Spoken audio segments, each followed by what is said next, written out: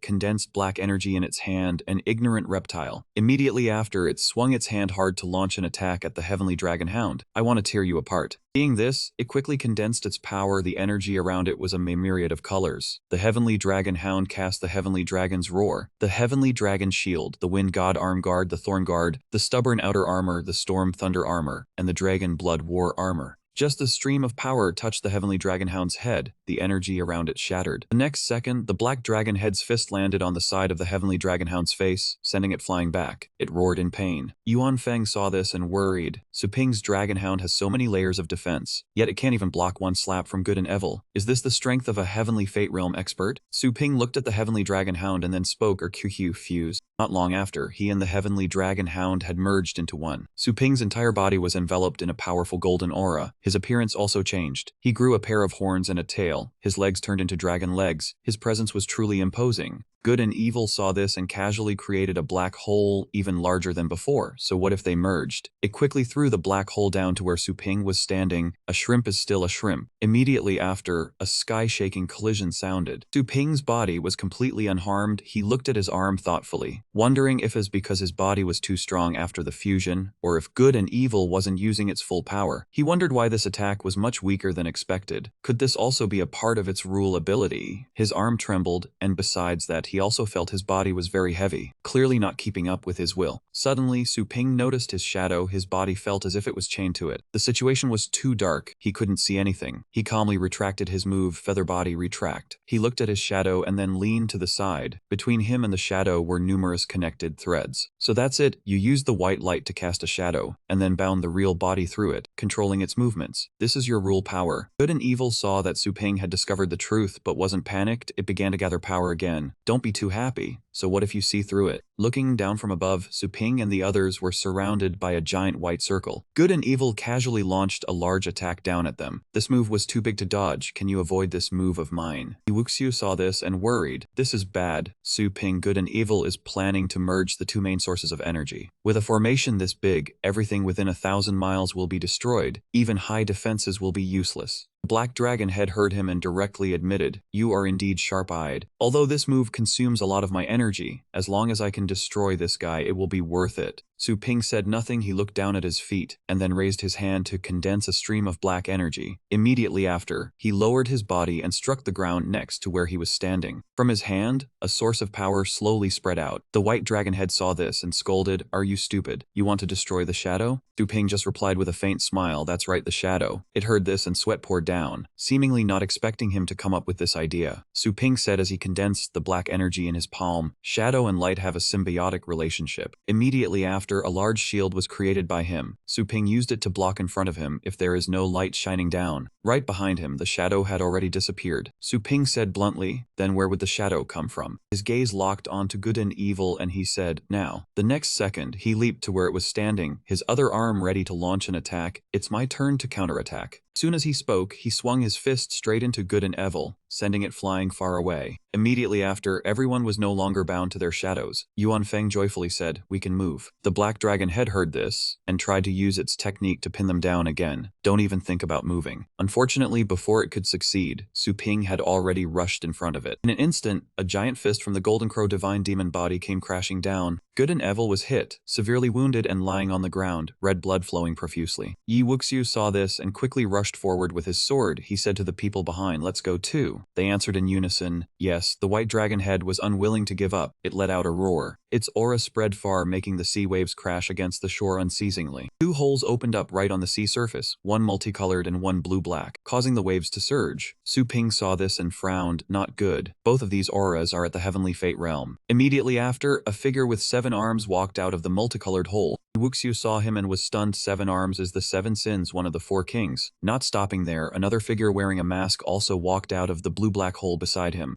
Yuan Feng saw him and broke out in a cold sweat. This aura, the other one, is likely the Abyss Lord, one of the 4 kings. The 7 sins licked his hand and laughed. Interesting, to think good and evil would bow its head and ask for our reinforcements. The Abyss Lord also spoke up. It's been a long time since I've felt such a powerful human aura. The black dragon head covered its wound and replied, less talk. If we don't kill this guy today, he will become a great calamity in the future. Wuxiu tightened his grip on his sword. 3 of the 4 kings have already arrived. This is a tough situation. Su Ping heard this and turned around to say, if it really comes to it, we'll just run. I just need to get back to the range of my shop. Suddenly, something jumped out from the ground. It turned out to be Yuan Feng. He sat on top of his pet and spoke, don't run. Yuan Feng bluntly looked down at them. You guys ran off. Didn't I come charging in? The air fell silent for a moment as the 2 sides stood facing each other directly. The black dragon head spoke disdainfully. You Qi, what can you do even if you come? How can a couple of shrimps possibly match the 3 of us? The 3 kings. Yuan Feng waved his hand and the space was suddenly torn open. A bird appeared and he replied, then we'll have to find out by trying. Xiao Yang. Yuan Feng ordered it go. Xiao Yang obeyed and flew straight towards the black dragon head. Suddenly, the 7 sins stretched out his arm. Just as Xiao Yang's claws were about to touch the black dragon head, the 7 sins' arm blocked it. Immediately after, he swung his arm out, causing Xiao Yang to be pushed back far. The 7 sins is indeed one of the 4 kings. His strength cannot be underestimated. Since you want to pick on a soft target, let me come and learn from you. Su Ping looked at Yuan Feng and then stated the plan. Tower Master Qi, you help me hold off 2 of the kings, I will deal with good and evil. The old man nodded while touching the beak of the small form, and immediately a surge of power shot out and merged with it. Right after, Yuan Feng appeared in a form merged with the small form, growing a pair of wings, horns, and a bird mask. He spoke confidently, telling his opponent to come and see him after so many years. While creating a thick golden aura and swinging his technique, he asked if my group's strength had improved. When Yuan Feng's first hand swung out, 7 sins quickly blocked the move with ease, but behind him, the old man's other hand created a different aura. The aura spun like a small vortex, constantly gathering power. In an instant, Yuan Feng directed that aura straight toward Abyss Lord, catching him off guard. Unfortunately, as one of the 4 kings, Abyss Lord was extremely alert and swift. He raised his hand to block the aura and said contemptuously, a level of attack like this trying to scratch an itch for me? Meanwhile, Su Ping was charging like the wind toward good and evil. He raised his hand, startling the Black Stream leader. But just as Su Ping wanted to use his other arm to strike, another pair of eyes was also watching his movements. That person was none other than Abyss Lord. He raised one hand forward, while his other hand absorbed Su Ping's essence force, and then shot that power straight through his body, causing him pain. Su Ping gritted his teeth in thought. The thing attacking him was his own essence force. Moreover, he suddenly felt exhausted, lacking any strength. Yuan Feng saw he was about to fall into the sea and shouted, "Young brother Su." Thanks to his technique, Su Ping was caught just in the nick of time. But the moment Yuan Feng lost focus, the 7 sins in front of him had successfully conjured a blazing red flame in his hand, daring to be distracted while fighting me. A second later, 7 sins used his claws carrying that flame to fiercely gouge into Yuan Feng's arm. The old man touched his burning arm in panic. The flame cannot be extinguished. This is the elemental rule power of 7 sins. Immediately after, both Yuan Feng and he unleashed their techniques at the same time, neither yielding to the other. The two fought endlessly in the air, and now Su Ping sat up. He touched the spot where he was hit earlier and could not help raising an eyebrow. no wound. Could it be that its attack was not a physical entity? Su Ping pondered after being hit. He felt that this was not ordinary exhaustion. It was likely a type of spiritual rule or curse. Su Ping realized this was indeed the first time he had encountered an opponent of the spiritual aspect. He quickly regained his stance. Countless fragments of memories flashed through his mind. His whole body radiated surging essence force as he spoke. Then let us compare and see whose will, after countless deaths and rebirths between us and you, is stronger or weaker. After that, Su Ping ordered Skeleton and Hell Prison to merge. In the blink of an eye, a completely new Su Ping appeared. His entire body was covered by Hell Prison's armor, the head of Skeleton, and the wings and tail of the heavenly dragon hound. Abyss Lord saw Su Ping's new form and could not help but sneer in contempt. Seeing this, Wuxu said to everyone, Su Ping has used his full power. Let us go and hold good and evil back. Immediately after, all of them charged forward to attack it, absolutely not allowing it to interfere with Su Ping and the Tower Master. Yes, the sword in Su Ping's hand was surrounded by a dense aura. He swung the sword and advanced toward Abyss Lord. The latter said nothing, only raised his hand, and a blue thread of essence force quickly coiled around Su Ping. Seeing this, Su Ping became furious. Damn it, exhausted again. Right after, Su Ping used his other arm to grip the sword hilt. He refused to give up. If one hand was not strong enough, he would use two. The next second, Su Ping swung his sword at Abyss Lord, and a powerful aura quickly shot out along the blade. The latter raised both hands to create a new technique and then said, "Still have the strength to resist? I truly underestimated you." As soon as the words ended, Abyss Lord launched that power straight toward where Su Ping stood. Surrounded by this aura, Su Ping broke into a sweat. So that is it. This blue light is invading my spirit. He laughed contemptuously and remarked, "Such pure spiritual power, truly a delicacy." Su Ping replied without any fear, "You want to drain my spiritual power? Then let us see if you can swallow it first." Abyss Lord could no longer laugh. His horns were slowly cracking. He was stunned. This guy's spiritual power is like a bottomless ocean. I cannot absorb any more. I have reached the limit I can bear. Before Abyss Lord could react, he clutched his face in pain, his voice full of despair. "Not good. It is too late." Abyss Lord's entire body trembled violently as he screamed in agony. The next second, a slash from Su Ping took off his head. He asked, "Is it delicious? Have you had enough?" After dealing with one enemy, he flew toward Wuxu and said, "Captain Yi, withdraw first." Wuxu quickly said to everyone, "Fall back." All of them scattered at once. In an instant, Su Ping swung his sword in a zigzag line toward Good and Evil, sending it flying into the sky. Without stopping, he continued to swing his sword behind Seven Sins, stunning him. "Next, your turn." Su Ping attacked without any hesitation. Immediately after, the last enemy, Seven Sins, also lost his head. He said unwillingly, "Damn it, I have not used my full strength yet." Yuan Feng and Wuxu stared in shock at the scene before them, finding it hard to believe. Have we succeeded? Suddenly the churning sea surface froze and space tore open, as if something was appearing. Seeing this, Yuan Feng broke into a sweat. This aura, it has come, the Sea Emperor. The air seemed to freeze with snow falling from the sky. From within the space, a figure calmly stepped out. This person was the Empress of the Sea Domain, half-step, starry sky stage. Su Ping broke into a sweat. This is the Sea Emperor, such a terrifying aura. I am afraid it only needs a single opportunity to evolve into a starry sky stage beast. Yuan Feng was also worried. That is right, her true form seems to be a narwhal. But how truly terrifying she is, I am afraid only the first generation Tower Master knows. The old man spoke, "Sea Emperor, have you forgotten the contract that we, the first generation Tower Master, signed with you?" She coldly replied, "Since he has ascended, the contract is naturally voided." Yuan Feng quickly retorted, "No, the first generation Tower Master from back then is not dead yet." Wuxi was stunned. What? That year, the first generation Tower Master was injured and retreated into the abyss, not showing himself for many years. If he were dead, but we have not seen his corpse. Yuan Feng wondered, could it be that he really is not dead? Then why has he not appeared yet? The Sea Emperor spoke bluntly, "So what if he is not dead? You think one contract can still bind me?" Hearing this, Yuan Feng was furious. "Sea Emperor, you command countless sea domain beasts. If you tear up the contract so easily, will you not lose credibility?" The Sea Emperor sneered, "Ridiculous, unlike you hypocritical humans. The sea domain only worships strength. It is best if he is dead, and if he is not, he should not appear before me again, otherwise." Seeing this, the old man broke into a sweat. "Sea Emperor, for this long journey here, what exactly do you want? Perhaps there is no need for war. I can directly give it to you." She lightly waved her finger. "What do I want?" Immediately after, a series of ice blocks surrounded Yuan Feng. "That head on your neck would not be bad." The old man looked at the ice blocks near his neck with worry. Ice from nothingness. What level of understanding has the Sea Emperor reached with ice? It seems this battle is unavoidable. She turned to Su Ping. "As for you, I am very interested in your rules. If you are willing to teach me, I can spare your life." Hearing this, Su Ping fell into deep thought. "Continuously slaying the three kings has consumed most of my stamina. More Moreover, the Sea Emperor's strength far exceeds the three kings. I am afraid everyone has no ability left to deal with her. After calculating, Su Ping spoke, I can teach you, but you must spare everyone here. Hearing this, the Sea Emperor flatly refused. Impossible. She continued coldly, to tell you the truth, that lord has banned any humans from reaching Frost Marrow. At most, I can protect you. The others must definitely go sell salt. Su Ping felt a chill upon hearing this. That lord, could there be an even stronger existence behind her? Starry Sky stage. Ice appeared at the tips of the Sea Emperor's fingers, unwilling. She waved her hand and a series of ice blocks flew toward him. Then perish. Unfortunately, things were not so easy. Su Ping was protected by Yuan Feng's barrier and thus remained safe. This is the lotus seat of Tower Master Ji. The old man began to gather power and then spoke, is there truly no other way? Immediately after, Yuan Feng shouted loudly, break. The several ice blocks surrounding him were shattered. He said to Yu Wuxiu and Su Ping, Captain, ye young brother Su. The old man spoke of the plan. I will stop the Sea Emperor. You find a way to get everyone out of here. Hearing Yuan Feng say that, he was stunned. What? The Tower Master? As he spoke, the old man swiftly charged forward, his hands beginning to form a technique. Do not say much, I am already old, you are the hope of humanity. Seeing this, the Sea Emperor immediately created an ice shield. Today, there is no need for useless words, all of you must die. Su Ping saw Yuan Feng risking his life, so he thought of a plan. Could the only option be to retreat to the shop? But the shop was too small, how could it protect all of humanity? Returning to the battle, Yuan Feng was quickly knocked far away by the Sea Emperor, coughing up blood in pain. Yuan Feng panted heavily, just a single push was that strong. He had no intention of retreating and continued to launch techniques at her. Two techniques of the two quickly collided. But the moment they touched, his technique was shattered by the Sea Emperor's ice. Yuan Feng quickly created a lotus pedestal to block the incoming ice blocks. In the blink of an eye, the ice had firmly attached itself to the lotus pedestal. The next second, his shield was frozen. Yuan Feng was astonished, his lotus pedestal had been frozen.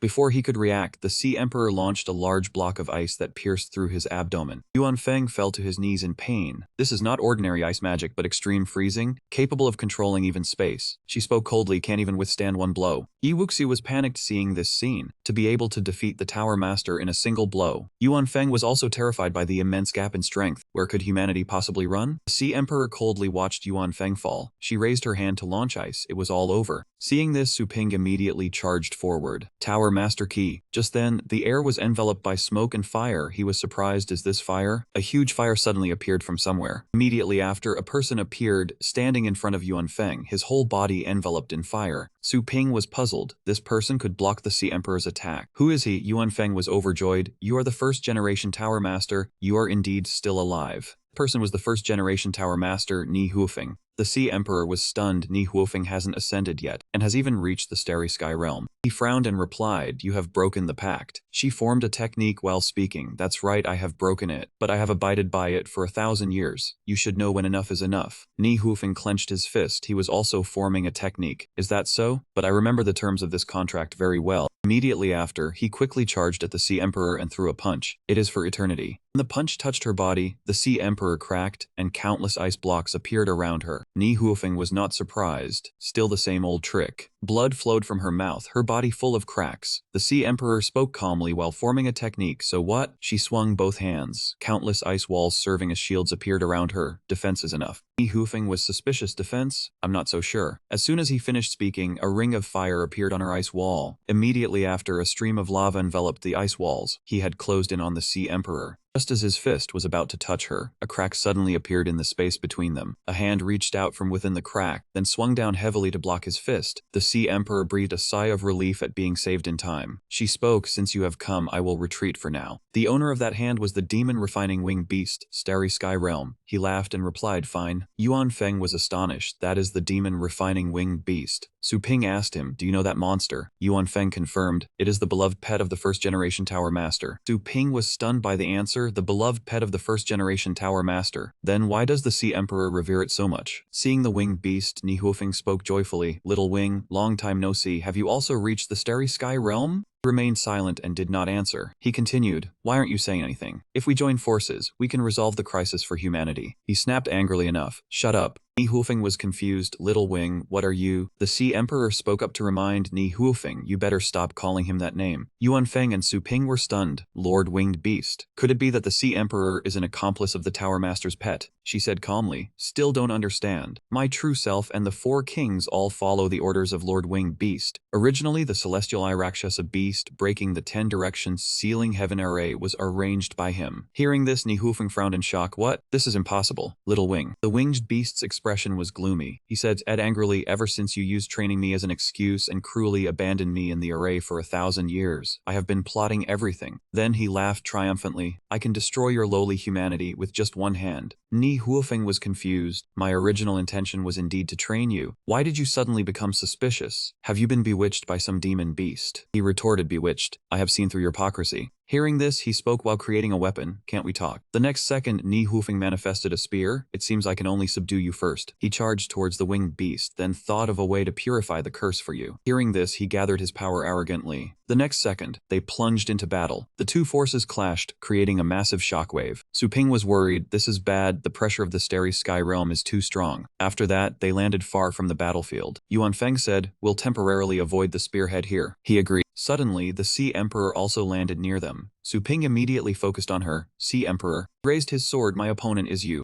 She replied coldly, my true self will not act for now, but do not be reckless. If you dare to affect my comprehension of the Starry Sky Realm battle, I will show no mercy. Su Ping calculated, apart from the 2 Starry Sky Realm experts, his side was all injured, fundamentally unable to deal with the Sea Emperor. After that, Su Ping concluded, perhaps the most important thing now is to quickly recover combat strength. Having thought it through, he spoke, fine, you don't attack, I won't attack either. At this moment, on the battlefield, Ni Huofeng held his spear and charged at the winged beast. He decisively swung the spear down. As the spear swung towards him, he quickly raised his hand to block. Too hot. The winged beast calculated in his heart. He couldn't directly confront this type of fire. He quickly launched a technique. A red-purple figure appeared. Try this move. This is the demon refining world devourer. Ni Huofeng was stunned seeing it absorb his fire. This ghostly shadow has devoured the flames. Ni Huofeng quickly thought of another technique. Then concentrate all the fire, a sure kill blow. The next moment, his spear pierced through the ghostly shadow and stabbed through the winged beast's body. He spat out a large mouthful of blood in pain. Ni Huofeng did not hesitate and used his next technique. My pet beast, change the contract, obey my command. A fiery rope from the contract flew towards the winged beast. Little Wing, it's time to wake up. He laughed sinisterly, catching the fiery rope. For the past 1,000 years, I have always been thinking of a way to cancel the contract and take revenge. A magic circle suddenly appeared on his hand. He clenched the beast tightly, the rope of fire that circle activated, causing the rope to turn a reddish purple. Now this broken contract can no longer bind me. Immediately after, he raised his hand, and the rope, which had half turned reddish purple, gradually snapped. In an instant, when his voice rang out, the rope shot straight into Ni Huofeng's chest. He was stunned, breaking out in a cold sweat. What was happening? Suddenly, he felt a weakness deep within his soul. The beast's gaze turned sharp as it stared straight at him, its imposing aura intimidating. Ni Huofeng, 1,000 years have passed. We no longer have the master-servant relationship like in the old days. While the sea battle temporarily subsided, in Longjiang Base City, the atmosphere was chaotic. People from all over flocked in, crowding every street. In front of Du's main store, people shouted, I have money, let me in first. An old man warned those behind him not to push, but he was immediately shoved aside by a young man. A kind person helped him up and asked, Old sir, are you all right? He thanked the person and asked the young man, thank you, but what is everyone doing? The other person was surprised. What? You don't know what's happening? The aerial screen was showing an image of Su Ping. Yesterday, store owner Su Ping had live streamed to the entire city, saying the army resisting the beast tide had failed and retreated. Humans were very likely facing extinction. The old man was shocked upon hearing this. What? A shelter? How can Su Ping's store fit the people of the entire city? The other person sighed, of course it can't. Spots are only for those who come first. Just then, Du Huang came out of the store and spoke up. Please, everyone, don't be impatient. Look, it's the new clan leader. He continued, you all probably know the beast tide could surge in at any time. When it does, Longjiang will become a battlefield. The elderly, women, and children who cannot fight will be given priority to enter the shelter. A few people at the front of the line questioned, what about those who can fight but cannot survive on their own? That's right. What about people like us at the 6th and 7th ranks? People from Zhenan Town need not worry. Su Ping has secretly sent people to dig a hideout outside the city, which can hold several 100,000 people, and has fully prepared living living and training supplies. Yu Huang continued, the hideout will be for those below the 8th rank who volunteer to go. The 4 great families have also sent people to protect it. But protecting humanity is the responsibility of us all. Du Huang outlined the plan. I hope strong players above the 8th rank will step forward to jointly protect the people. The 2 people at the front immediately agreed. When the lips are gone, the teeth feel cold. I have 8th rank strength. Let me contribute my part. I am at the 5th rank. I am willing to go to the hideout, giving up my spot in the shelter for my family. Others also chimed in. I am 8th rank. Give me a spot to protect everyone. I am 4th rank. Please let me into the shelter. I am willing to go to the hideout and give up my spot for my brothers. Du Huang smiled and replied, good, thank you everyone. We will definitely overcome this calamity. Please line up to register. In the meeting room of Du's main store, after the screen finished showing the conversation Su Ping and the others were discussing, Tian Xiao listened, then stroked his beard and said, it seems things are going quite smoothly for old kin. However, we should send at least 2 permanent members to protect the shelter, and also teach them combat methods to increase their survival rate. Yi Wuxiu took a few sips from his water bottle. After drinking, he responded, clan leader Tian is very right. It's better to assign this task to our team. Yi Wuxiu looked at everyone. I recommend 2 team members with decent strength. Moreover, they often guide new members in the 10 directions ceiling formation. The 2 people sitting opposite responded in unison, Captain, we are willing to protect the hideout. Seeing that everyone had a plan, Shang Yu spoke up, good. Then let's focus on discussing the countermeasures. For now, only the 1st generation Tower Master can oppose the demon refining beast. But right now he is. Hearing this, Su Ping fell into silent thought. He recalled that battle. The beast was smiling smugly as it looked at Ni Huofeng. Having been backlashed by the spirit beast contract, it would take at least 3 days to fully recover. Feeling exhausted, he lowered his head in pain. The others looked mournful when they heard this. Ni Huofeng, what do you think will be the outcome for humanity today? He was in pain, sweating profusely. 3 days? Is this a joke? Where are we going to find time now? Ni Huofeng pressed his fingertip hard against his chest, drawing blood. He thought to himself, no other way. Just as he lowered his hand, the excessive bleeding from his chest made him cry out in pain. I'll gamble it all. Yuan Feng was alarmed when he saw this. The 1st generation Tower Master has already used the blood of the heart to perform the White Lotus incineration. He's risking his life. Ni Huofeng said to Yuan Feng, Jiaoqi White Lotus incineration won't last long.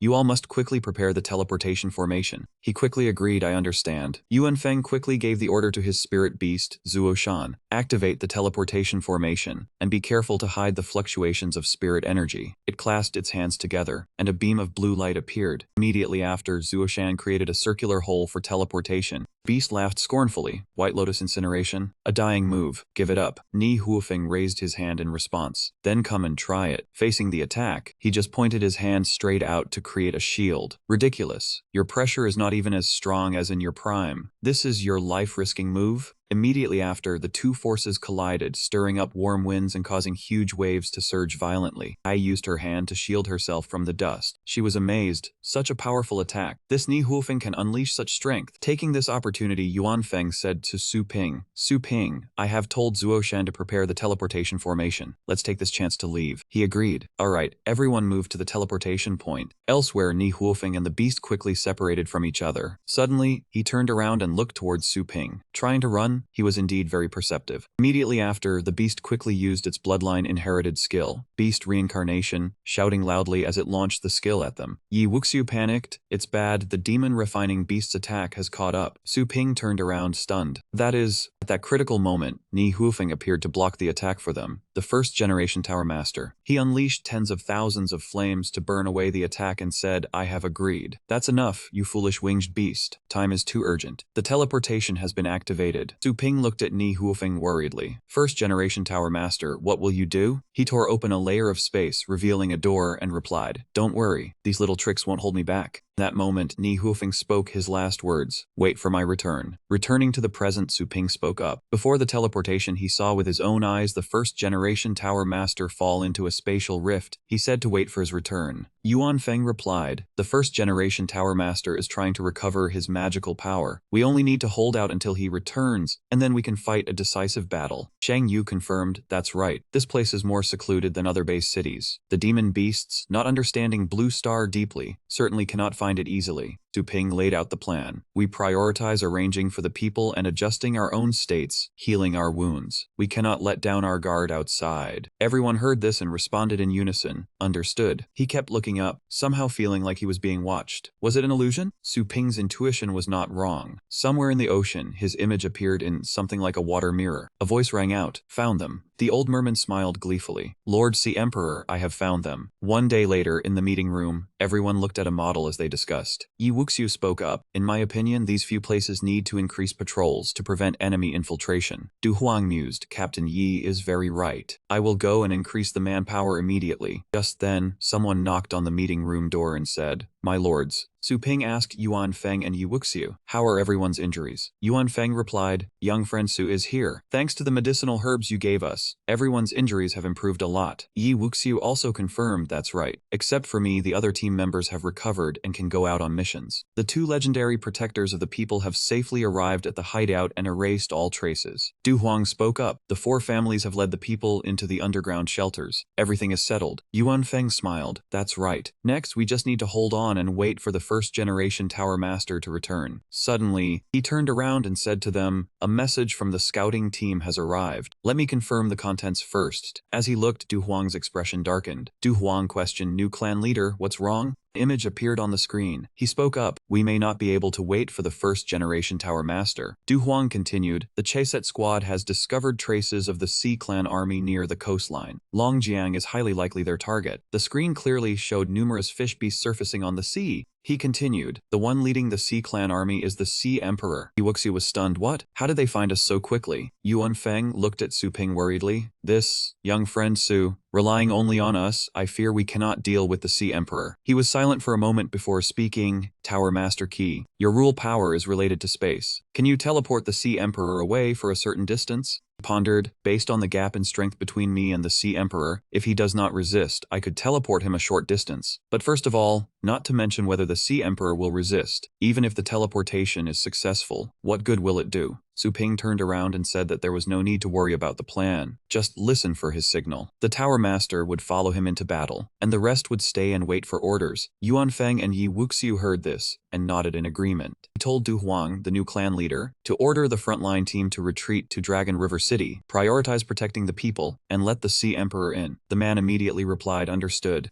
At that moment, outside the Dragon River base city, the Sea Emperor was leading the beast horde in front of the city walls. She asked the general who had just returned from reconnaissance about the situation. He knelt and reported, "Your Majesty, this is where the humans are hiding." General continued, "The city gates are wide open, and there is not a single person inside. It might be a trap." The Sea Emperor quickly ordered, "They cannot do anything to me. You all surround the city gates. Do not let a single turtle escape." He responded with an affirmative. She looked at the city before her, pondering in her heart, "There is a trap." The Sea Emperor thought arrogantly she truly wanted to see how miserably they would die. Her eyes quickly spotted Su Ping's shop, seeing the countless sources of essence power around it. She scoffed, "Dense essence power like this. Do they think they can hide it from me?" Soon, the Sea Emperor arrived in front of the shop and spoke, "Come out, you shrimp, I know you are inside." He and Yuan Feng quickly stepped outside. Su Ping crossed his arms and replied, "The Sea Domain Empress is indeed very bold, daring to charge into the enemy camp alone." Her face showed contempt. "The two of you combined cannot defeat me." He clenched his fist emitting a golden light. "Is that so? Let me test that." The Sea Emperor coldly created several ice spheres in her palm. "You truly do not know your own limits." Seeing this, Su Ping smiled triumphantly. She took the bait. Immediately after, he shouted, "Void form, open," and a surge of black energy instantly surrounded him. The blink of an eye, the black energy spread everywhere around the shop. Su Ping said to Yuan Feng, "Tower Master, take this chance to teleport the Sea Emperor into the shop's range." The old man acted and replied, "All right."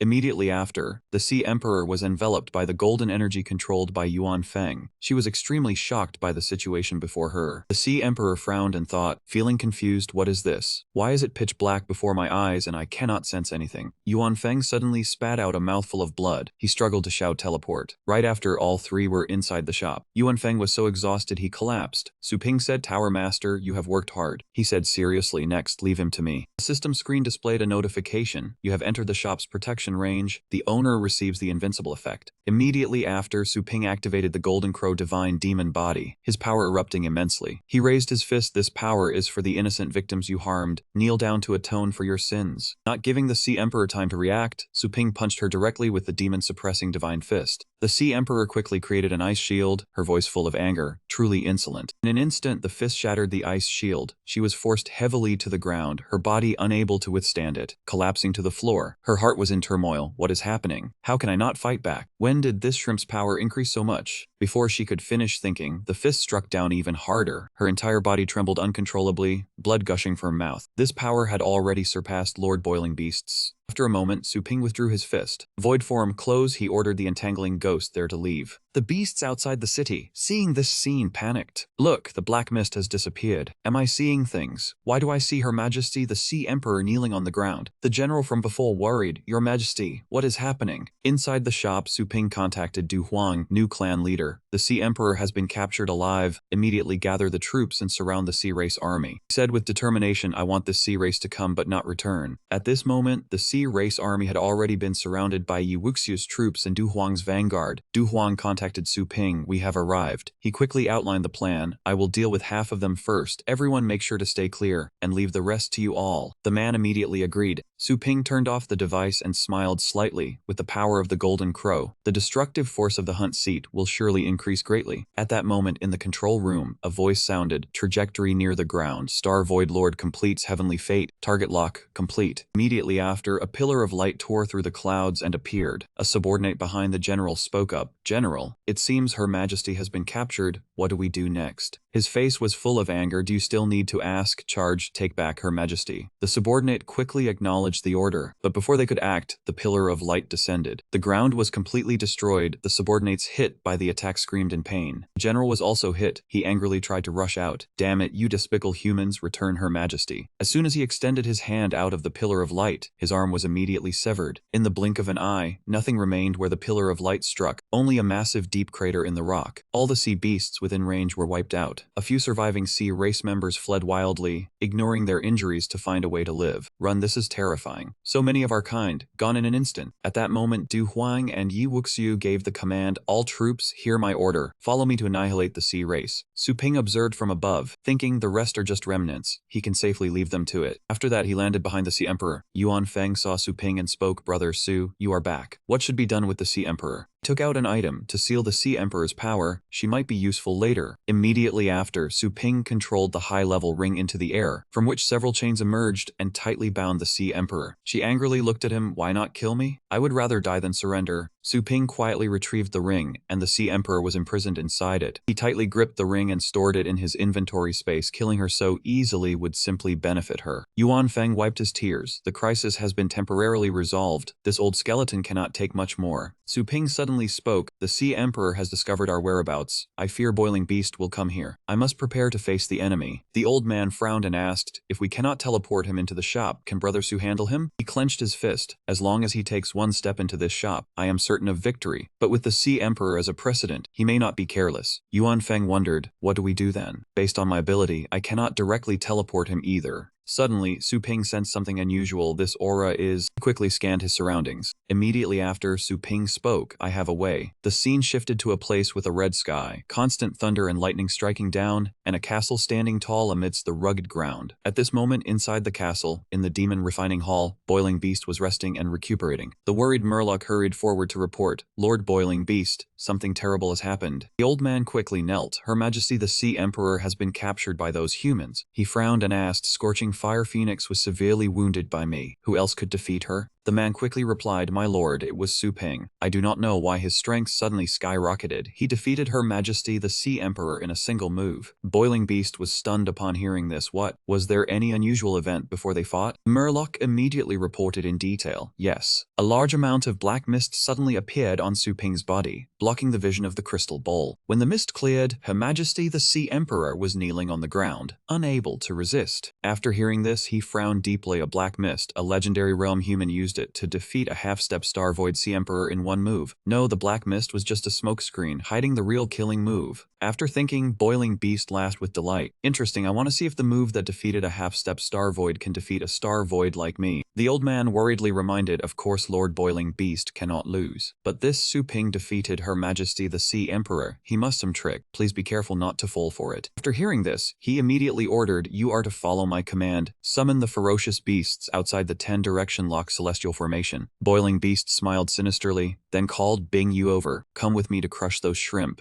Su Ping was meditating in the center of the room, surrounded by faint golden currents of energy. Sensing something, he opened his eyes wide with vigilance. Had it arrived? Su Ping had vanished from the bed, the spot where he had meditated earlier only leaving a golden trail of light. In an instant, he appeared outside. Something in the sky had caught his attention. In the air, countless streams of dark red energy were descending like a meteor shower. At the point of impact, the exploding energy formed sharp pink-white halos. Buildings split apart, rubble flying everywhere. A burly humanoid entity with gray-black skin appeared, its muscles bulging. He looked dazed, seeing no signs of human activity. His face gradually became clear, his bloodshot eyes without pupils, 2 streaks of blood flowing from his eyes down to his chin. He gave a hideous smile, revealing sharp, mocking teeth. Had they all slept to death? That entity spread its enormous black wings. Behind him a horde of ferocious beasts. He threw his head back with a proud, confident laugh. Wake up. You are about to witness the extinction of humanity. Yuan Feng behind him spoke in panic. The fluctuation is too strong. It is a refined fiend beast. Su Ping answered sternly, correct. He took a running start and flew up, instructing, I will go meet it. Everyone stay inside the shop. They replied, understood. The refined fiend beast looked down at Su Ping with arrogance, but he did not flinch before its colossal might. A familiar blue text box appeared again, within the shop's protection range. The host continues to receive the invincibility effect. He gave a proud half-smile, his sharp amber eyes staring straight ahead. Extinction? Relying on you? I am standing right here, can you hit me? He was furious, raising his muscular hand, a red, blazing energy gathering in his palm. Shrimp, daring to provoke me? Have you thought of a way to die yet? Epi behind him quickly raised a hand to stop him. Wait, Lord Refined Fiend Beast, do not fall for the provocation. The Refined Fiend Beast paused. Bing Yu? Epi gritted his teeth, looking ahead as he continued. I once fought him. At that time his combat power was inferior to mine. He recalled the sturdy base surrounded by city walls. A huge, round, abnormal object was descending the sky, crushing everything. Epi added, I sent my puppet to hunt him down, but his combat power suddenly soared. The abnormal object was attacked head-on, bursting with a streak of light. He was bitter, he killed my puppet in one blow.